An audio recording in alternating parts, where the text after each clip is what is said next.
So to change the thumbnail, you just have to go to your channel creator.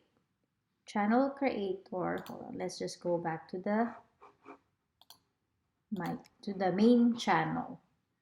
So you have to click YouTube Studio, go to the video that you uploaded by clicking videos, and then here are the videos that you already uploaded.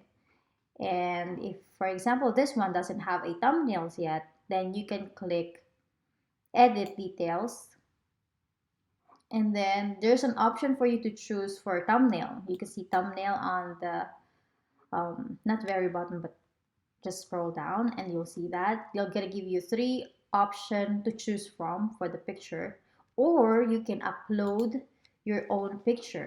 We'll see if the size of the picture will allow us to upload it. We download it here.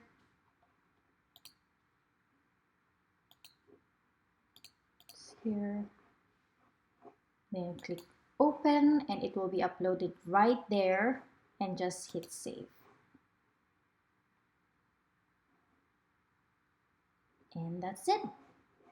You can go back to your channel video and you'll see the thumbnail right there.